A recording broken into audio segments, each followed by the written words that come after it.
Super Monster is the debut album from Claud, who I am so stoked to have on the program. Claude, how are you?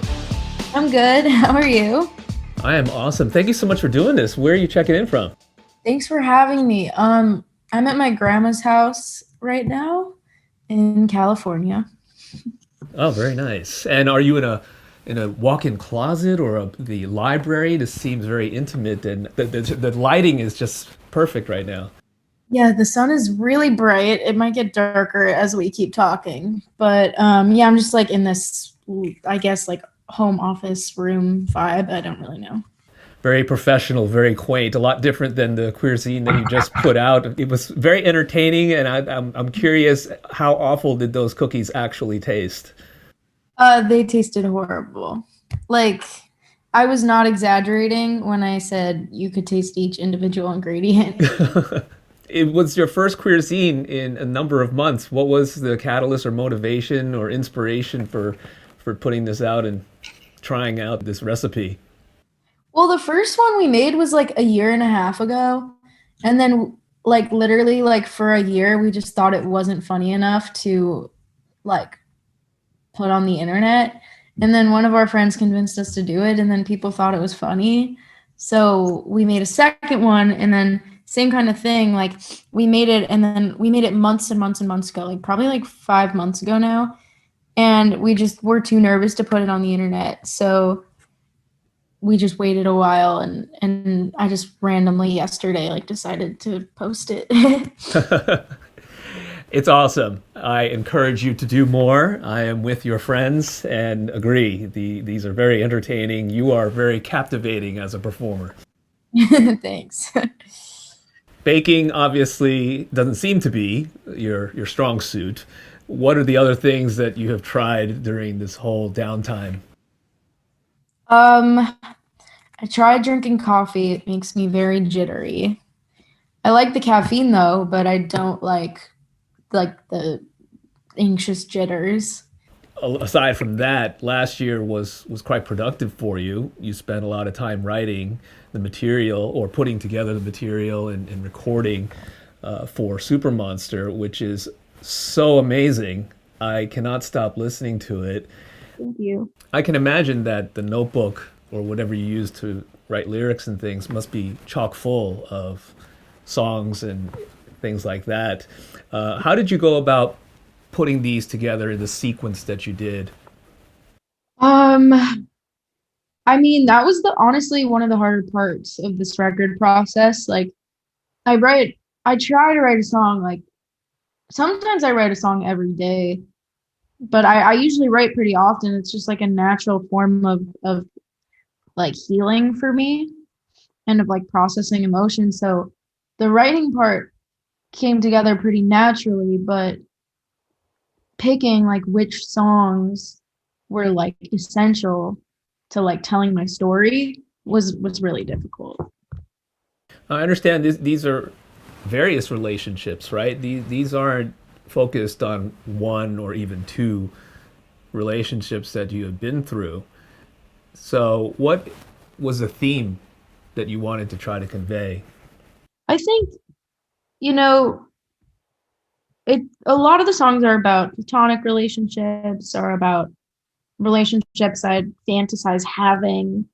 Um, but I think that's sort of like the main thing. And then a lot of my songs are about just like being honest about how I like messed up something up or how I like did the wrong thing. And like, yeah, I feel like that's important too to show that growth isn't linear and that you're still worthy and you still deserve love even when you feel like you don't, you know? How did you go about approaching this collection of material, as opposed to the other singles and collection that you had released prior? It feels so different. Like I can't even really compare it to like my other EPs. Like with Super Monster, like with my album, like I feel like I waited, a good amount of time before calling this a record because I wanted to make sure I had something to say and I wanted to make sure that like my introduction, I guess, to the world was was had like a message. What's interesting is that when you are writing about love and you're writing about the relationships and the ups and downs and the feelings that you've gone through, there always seems to be this thread of hopefulness. Would you categorize yourself as a hopeful romantic as opposed to a hopeless romantic? Yeah.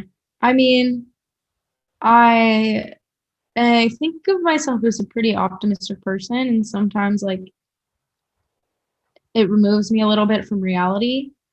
Like I tend to like, yeah, it just increases my unrequited love encounters quite a bit. Last year, obviously, you were busy with putting this together. And I understand that you held off on signing with any particular label. And then once, Phoebe Bridgers and team reached out, it seemed like a no brainer. Um, was it a no brainer? And what were the factors involved in making that decision? Yeah, I mean, it definitely like my vision aligned with Phoebe's pretty quickly, um, which was really exciting. But the only thing that made me hesitant and was just signing to a record label in general. I think you hear a lot of horror stories about artists who get completely screwed over or labels who are really like schemy. So I was just really hesitant to sign a deal at all. But eventually, like as my record came together, um, and I had lots and lots and lots of conversations with the label, like I really, really trusted their vision. And I also was really excited to have like a team of people behind me for the first time that believed in my project as much as I believed in it. Was Yeah. there anything that you kind of glean off of Phoebe's experience in the industry, seeing that she's kind of gone down this path pretty far? Um, I don't know if there's anything like specific. I definitely just feel super lucky, like because most people who work at labels don't have the experience of being an artist, so they can't see it from your perspective, you know? So I feel really lucky that like my A&R, like my person, my label, like has been through it and knows like just a whole other perspective and has a whole other perspective to it, and I feel really lucky for that. I know that there were a lot of things lined up at the beginning of last year in terms of touring with Tegan and Sarah, and you were obviously putting this material together and all those things. How are you approaching 2021, seeing that live music doesn't seem to be on the horizon anytime soon? I don't know. I guess I'm sort of in the same place as everybody else, just like what's gonna happen, you know?